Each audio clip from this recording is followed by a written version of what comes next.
Hi friends, अगर आप हमारे वीडियो को सबसे पहले देखना चाहते हैं तो अभी हमारे चैनल को सब्सक्राइब करें और बेल आइकन दबाएं।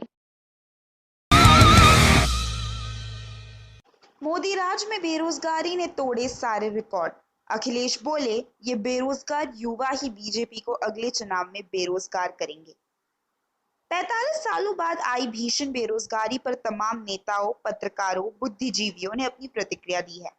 यूपी के पूर्व सीएम अखिलेश यादव ने hashtag house the job tag करते हुए ट्विटर पर लिखा, देश को रोजगार के झूठे आंकड़े देने वाली भाजपा सरकार की सच्चाई आज खुल गई है, जबकि पता चला है कि पिछले 45 सालों में सबसे अधिक बेरोजगारी 2017-18 में रही है।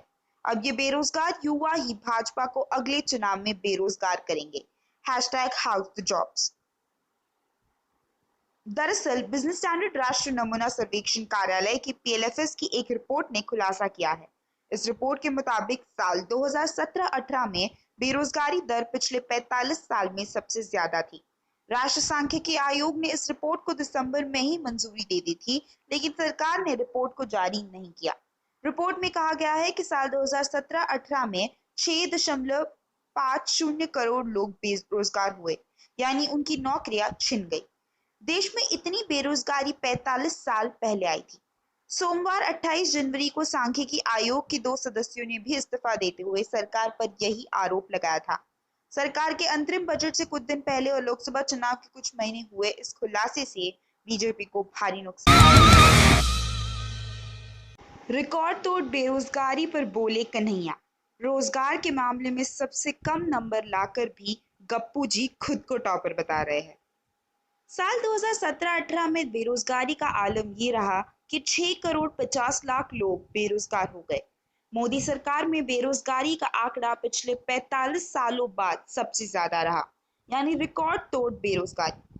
फिर भी पीएम नरेंद्र मोदी अपनी रैलियों में अपनी पीठ थपथपाते रहते हैं और कहते हैं कि रोजगार तो है पर आंकड़े नहीं है। ये तो वही बात हो गई कि रोटी तो है पर आटा नहीं है।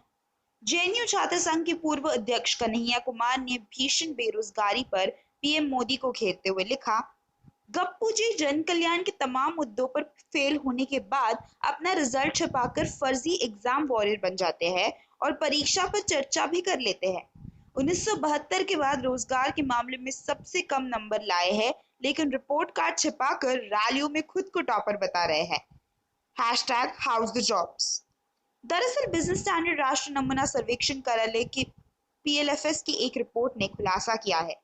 इस रिपोर्ट के मुताबिक साल 2017-18 में बेरोजगारी दर पिछले 45 साल में सबसे ज्यादा थी। राष्ट्रीय सांख्यिकी आयोग ने इस रिपोर्ट को दिसंबर में ही मंजूरी दे दी थी, लेकिन सरकार ने रिपोर्ट को जारी नहीं किया। सोमवार 28 जनवरी को सांख्यिकी आयोग के 2 सदस्यों ने भी इस्तीफा देते हुए सरकार पर यही आरोप लगाया था। सरकार के अंतरिम बजट से कुछ दिन पहले और लोकसभा चुनाव के कुछ महीने हुए इस खुलासे से बीजेपी को भारी।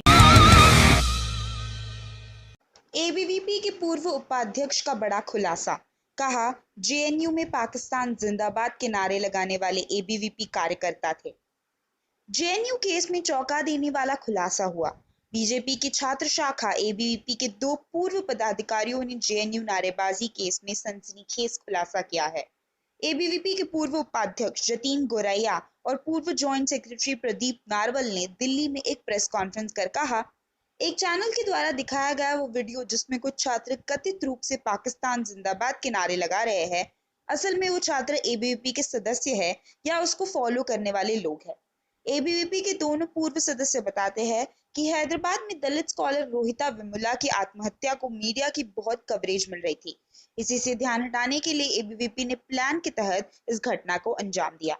एबीवीपी के पूर्व जॉइंट सेक्रेटरी प्रदीप नारवल बताते हैं कि चूंकि हम दोनों भी दलित समाज से आते हैं, इसलिए वेमुला की मौत के बाद हमसे कहा गया था कि हम लगातार टीवी चैनलों पर जाकर एबीवीपी का बचाव करें, लेकिन हमने ऐसा करने से मना कर दिया क्योंकि वो यानी एबीवीपी वेमुला को किसी आतंकी की तरह देखते थे।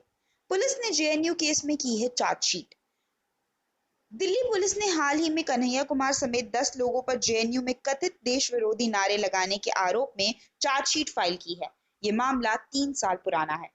एबीवीपी के पूर्व सदस्यों के इस खुलासे के बाद अब एबीवीपी तो कटघरे में है ही, साथ ही भारत सरकार के अधीन आने वाली दिल्ली पुलिस भी सवाल से घिर गई है। आखिर पुलिस किसके कहने पर एबीवीपी का साथ दे रही थी? उसने एबीवीपी को बचाने में और कन्हैया कुमार, उमर खालिद और बाकियों को फंसाने में बीजेपी नेता के यहाँ से हथियार मिलने पर बोले राम पुनियानी, आतंकवाद का कोई धर्म नहीं होता लेकिन पार्टी होती है, ये पता चल गया। महाराष्ट्र के डोंबिवली में पुलिस की क्राइम ब्रांच की टीम ने मंगलवार को बड़ी कार्रवाई करते हुए बीजेपी नेता धनंजय कुलकर्णी की दुकान पर छापेमारी की। इस छापेमारी में पुलिस को दुकान से भारी मात्रा में हथियार मिले हैं। पुलिस ने हथियारों को कब्जे में लेकर बीजेपी नेता को गिरफ्तार कर लिया है। बताया जा रहा है कि बीजेपी नेता गिफ्ट की दुकान चलाने के नाम पर हथियारों को खरीद फरोख्त करता था। पुलिस ने कहा कि आरोपी इन हथियारों को फैशनेबल वस्तुओं की बिक्री के नाम पर बेचा करता था। गिरफ्तारी के बाद पुलिस ने आरोपी को कोर्ट में पेश किया, जहां से उसे जेल भेज दिया गया।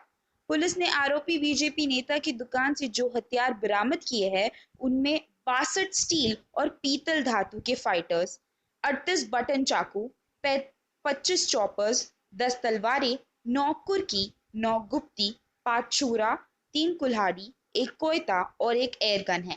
इससे पहले हाल ही में केरल में बीजेपी से जुड़े संगठन राष्ट्र स्वयंसेवक संघ यानी आरएसएस के दफ्तर से हथियारों के बरामद होने की खबर आई थी। पुलिस ने तिरुवनंतपुरम में नेदुमंगट स्थित आरएसएस के जिला कार्यालय पर छापा मारा था। इस छापेमारी के कार्यकाल से भारी मात्रा में हथियार बरामद किए गए थे। लगातार हो रही हथियारों की बरामदगी में बीजेपी का नाम सामने आने पर लेखक एवं समाजसेवी राम पुनियानी ने प्रतिक्रिया दी है। उन्होंने ट्वीट कर लिखा, आतंकवाद का कोई धर्म नहीं होता, सब जानते हैं, मगर पार्टी होती है। मोदी के वाराणसी में एबीवीपी ने आदिवासी प्रोफेसर को बेरहमी से पीटा, चप्पल की माला पहनाकर दी गालियां। देश में अल्पसंख्यकों, दलितों, आदिवासियों की हालत बदतर होती जा रही है। ताजा मामला पीएम नरेंद्र मोदी के संसदीय क्षेत्र वाराणसी का है। बनारस हिंदू विश्वविद्यालय के एक आदिवासी प्रोफेसर मनोज कुमार को एबीवीपी गुंडों ने जमीन में घसीट घसीट कर पीटा। उन्हें चप्पलों की माला पहनाई और जातिगत टिप्पणी भी की। ये सब हुआ पीएम के संसदीय क्षेत्र में। वही पीएम मोदी जी कहते हैं कि मुझे गोली मार दो पर मेरे दलित भाइयों को कुछ मत कहो। पीड़ित प्रोफेसर पर छात्राओं से छेड़छाड़ और बदतमीजी का आरोप लगाकर एबीवीपी के गुंडों ने उनकी बेरहमी से पिटाई की। वो बुरी तरह से घायल है, उन्हें अस्पताल में भर्ती कराया गया है। पीड़ित प्रोफेसर मनोज कुमार कहते हैं कि बीएचयू के एक दूसरे प्रोफेसर अरविंद कुमार जोशी ने मुझ पर दलित होने के कारण ये हमला करवाया है, क्योंकि मैंने एक छात्रा के साथ उनकी तस्वीर को शेयर किया था। वो तभी से मुझसे चिढ़े हुए थे। तभी से वो छात्र छात्राओं के साथ मिलकर मेरे खिलाफ साजिश रच रहे थे। 28 जनवरी को मुझे पीटने वाले लड़के उनके चेंबर में थे, फिर अचानक मेरी क्लास में आकर मुझे पीटने लगते हैं। आदिवासी प्रोफेसर मनोज का कहना है कि दोषियों के खिलाफ सख्त कार्रवाई होनी चाहिए। वही पूरे मामले में पुलिस का कहना है कि उन्हें घटना के संबंध में कोई तहरीर नहीं मिली है। तहरीर मिलने पर माइंड द न्यूज रूम की रिपोर्ट। Thank you for watching our video. अगर आपको हमारी वीडियो पसंद आई हो तो इसे लाइक जरूर करें और हमारे चैनल को सब्सक्राइब करना ना भूलें।